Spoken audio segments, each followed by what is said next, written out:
ఈ సచ్చిదానంద సద్గురు సాయినాథ్ మహారాజ్ కి జై. జై గురుదేవ దత్త సాయినాథ్ మహారాజ్ కి జై. ఈ వీడియోలో మనం తెలుసుకోబోతున్నాం బాబా గారి యొక్క అనుకువ ఎలాంటిది. అనుకువ అంటే ఏమిటి? నమ్రత. అసలు భగవంతుని యొక్క ఉన్నటువంటి 6 లక్షణాలు ఏంటి అని తెలుసుకుంటూ నానావళి అనేటువంటి భక్తుల గురించి కూడా తెలుసుకునేటువంటి ప్రయత్నం చేద్దాం. ఇక్కడ మానవాకారం ధరించి వచ్చినటువంటి భగవత్ స్వరూపులే సాయినాథుడు అని పదే పదే నొక్కి ఒక్కానిస్తూ ఉన్నాడు హేమట్ పంతు. ఆ హేమట్ పంతు అప్పుడు రచనలో రాశారు. కానీ నేటి భక్తులకి మనకి మన అనుభవాల రీత్యా మన అనుభూతుల దృష్ట్యా ఎంతవరకు ఆయన భగవత్ స్వరూపుడు అనేది అర్థమవుతుందనేది ఎవరి యొక్క అవగాహనకి వారికి ఉంటుంది. ఇక్కడ పోతే భగవంతుని యొక్క 6 లక్షణాలు ఏంటి అనే దాన్ని చెప్తున్నాడు. కీర్తి, ధనము, అభిమానము లేకుండుట, అంటే ఏ వస్తు సముదాయాలు కానీ దేని ఎంత అభిమానం లేకుండుట. 4 జ్ఞానము, మహిమ, ఔదార్యము. ఇవి 6 కూడా భగవంతుని లక్షణాలుగా చెప్పబడుతున్నాయి. ఈ గుణాలన్నీ కూడా బాబాలో నిండి నిబిడీకృతమై ఉన్నాయి. భక్తుల కొరకు ఆయన వెలిసినటువంటి అవతారం. వారి కరుణ, అనుగ్రహము అద్భుతములు. వారు చూపించేటువంటి జీవకారుణ్యం కావచ్చు, భక్తుల పట్ల చూపించేటువంటి ఆ కారుణ్య భావం కావచ్చు, ఇకపోతే అనుగ్రహము అంటే భక్తుల్ని ఎప్పుడు ఎలా అనుగ్రహిస్తారనేది, ఆ కొలిమిలో తల్లి ఆ బిడ్డని కాపాడినటువంటి అంశం కావచ్చు, మరి కాఫర్డే కుమారుని ప్లేగు వ్యాధి కావచ్చు, మరి ఇంకా పోతే ఎక్కడో పాము కాటుతో చనిపోవాలనుకున్నటువంటి బాలాసహమీకరణ కాపాడినటువంటి అంశం కావచ్చు. ఇట్లా ఒక్కొక్కరికి ఎవరికి ఏ రకమైన అనుగ్రహం కావాలో ఆ అనుగ్రహాన్ని ఇచ్చేటువంటి విధానం కావచ్చు. అద్భుతాలు. వారి కరుణతో భక్తులను తమ వద్దకు చేర్చుకొని వారి మహత్యము తెలుసుకొనగలిగిన శక్తి ఎవరికి కలదు? నిజమే, మనం అనుకుంటాము మాకై మేము భగవంతుడి దగ్గరికి, ఏ భగవంతుడి దగ్గరికి మనం వారి నుంచి పిలుపు వస్తేనే వారికై వారు మనల్ని తీసుకువెళ్ళాలనుకుంటేనే మనం అక్కడికి వెళ్ళగలము.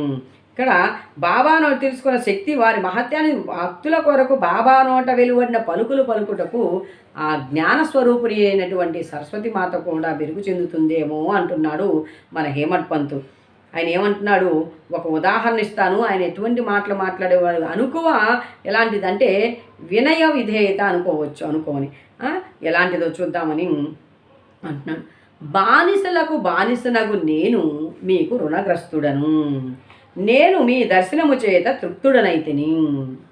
ఏమన్నాడు?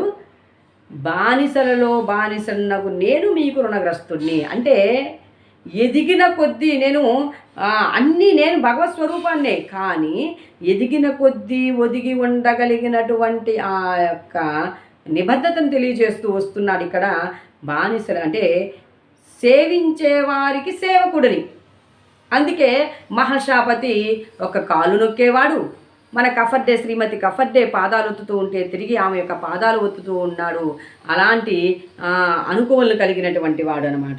అంటే బానిసకు నేను మీకు రుణగ్రస్తుని, మీ దర్శనము చేత నేను తృప్తుడనైతిని అయ్యా, మిమ్మల్ని చూడటం వల్ల నేను సంతృప్తి చెందాను అంటూ ఉన్నాడు. మీ పాదమును దర్శించడం నా భాగ్యము, మీ దర్శనము చే నేను ఒక మీ అశుద్ధములో నేను ఒక పురుగును. ఇక్కడ ఇది అనేసి మహాపాపం అంటుకుంటుందేమో అనేటువంటి భావన కట్టులాగుంటే వల్ల నేను ధన్యుడను. అంటే ఉచ్చస్థితిలో ఉన్నటువంటి పరమాత్ముడు, మనం అంటాం కదా నీచము, నికృష్టము, అశుద్ధాన్ని మనం నికృష్టం అంటాం. అలాంటి విసర్జింపబడినటువంటి వాటిలో ఉండేటువంటి జీవి జీవి ఏదైతే ఉందో అది కూడా నేనే. అంటే మనం అనుకుంటాం, నేను ఒక 10 ప్రవచనాలు చేయగానే నేను చాలా గొప్ప ప్రవచనకర్తను, మంచి గొప్ప ఇదిని, నన్ను అలా ఇలా అంటాం.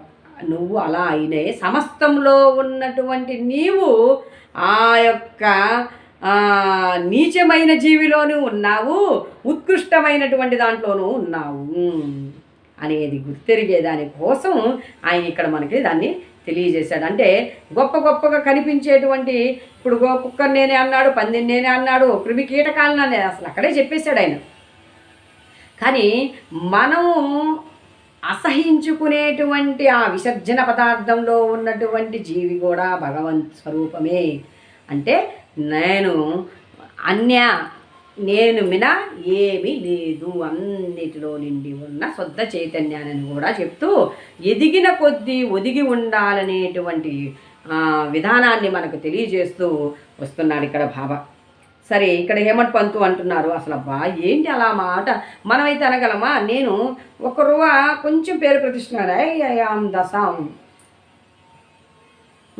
ఐఎమ్ సంబడి, నన్ను వాళ్ళు అంటారా? అసలు నేను ఎవరి జోలికి పోను, ఎవరి మాట మాట్లాడను చేయడు, నన్ను వాళ్ళు అన్నాడు, వీళ్ళన్నాడే, ఈడన్నాడే, ఈ అహంకారంతో కొడుకు ఏ మాత్రం కూడా మచ్చుకు కూడా అహంకారం కానీ నేను అనేటువంటి ఒక స్టాండర్డ్ కానీ ఏమీ లేదు, అన్నింటిలో ఉన్నటువంటి స్వరూపాన్ని అని చెప్తూ ఉన్నాడు.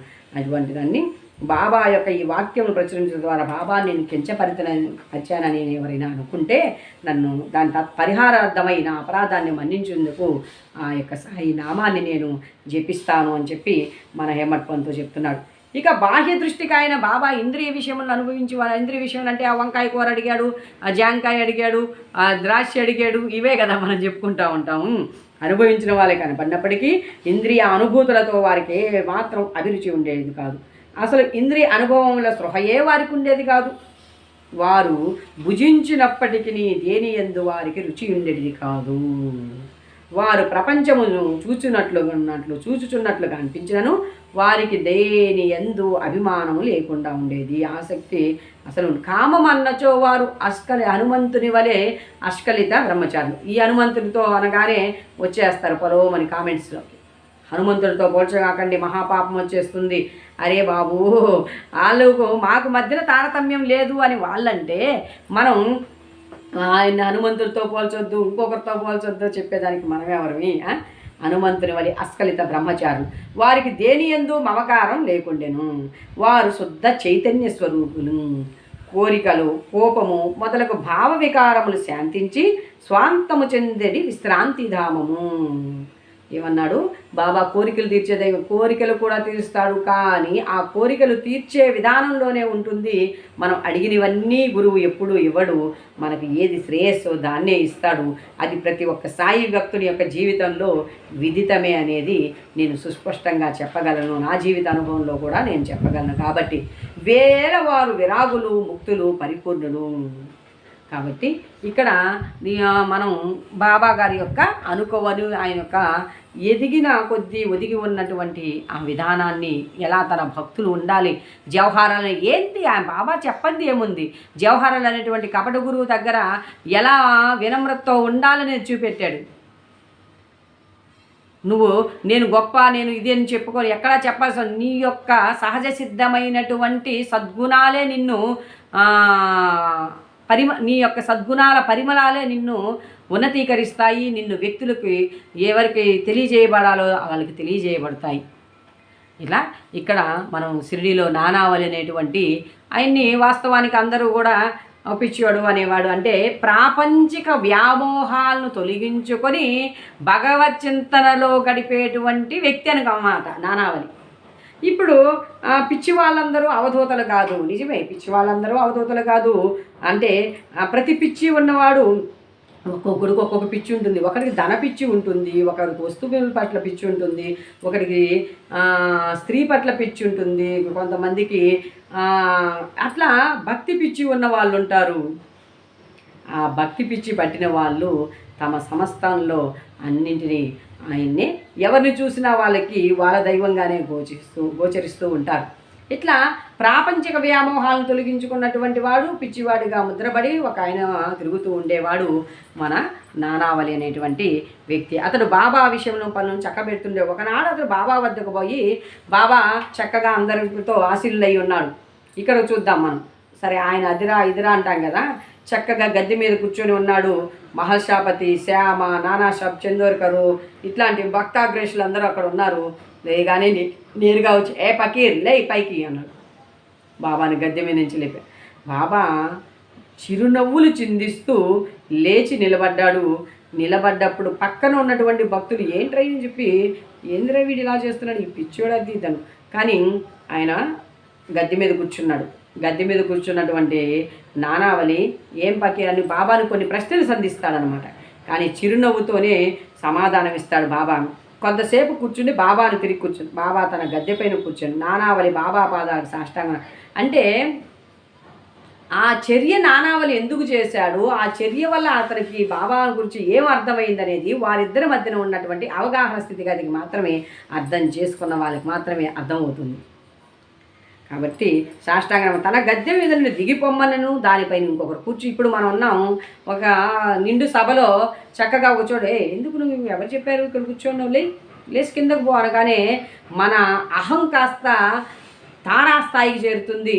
అరే నన్ను నిండు సభకు పిలిచి అవమానించారే, చేశారు, నన్ను అట్ట చేశాడు, ఇటు అసలు వాడు ఎవడు నన్ను అనేదానికి ఇంకా ఎందుకులే, ఇంకా మనం చెప్పాల్సిన అవసరం లేదనమాట, అలా ఉంటుంది.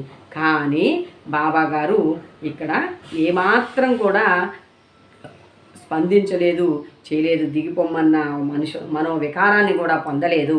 అది మనం బాబా ఎట్టి అసంతృష్టి వెలుగు. బాబాను నానావళి ఎంతగా ప్రేమించేవాడనో అతడు బాబా మహాసమాధి చెందిన 13వ నాడు దేహత్యాగం చేశాడట. కానీ దీని విషయంలో అందరూ అడుగుతారు, నానా సబ్చంద్రుడు అందరూ, అతను ప్రాపంచిక అవధులు దాటినటువంటి వాడు, అతని గురించి మీరు నన్ను పరీక్షించని వచ్చాడులే నానా అంటాడు బాబా. కాబట్టి ఆయన యొక్క అనుకువ ఎలాంటిదో మనం తెలుసుకుంటూ ఆయన సర్వజీవుల్లో ఎలా ఉన్నానో ఊరికే చెప్పాల, తర్వాత కూడా తెలియజేస్తూ ఇక్కడ ఏమాత్రం అహంకారపూరితమైనటువంటి ఇదిలో లేకుండా ఉన్నాడని ఈ నానావళి లీల ద్వారా మనకు తెలియజేసుకుంటూ బాబా గురించి మనం తెలుసుకొని ఈ తర్వాత మహాత్ముల కాత సాంగత్యం చేత మనం ఎటువంటి ఫలితాలను పొందుతాము ఏంటి అనేటువంటి వారి సాంగత్యం మనకు అతి సులభ మార్గం. ఆ సాంగత్యం చేత మనకేం జరుగుతుంది అనేటువంటి ఇత్యాది విషయాలు వచ్చే వీడియోలో తెలుసుకునేటువంటి ప్రయత్నం చేద్దాం. జై సాయి సమర్థ, జై జై సాయి సమర్థ.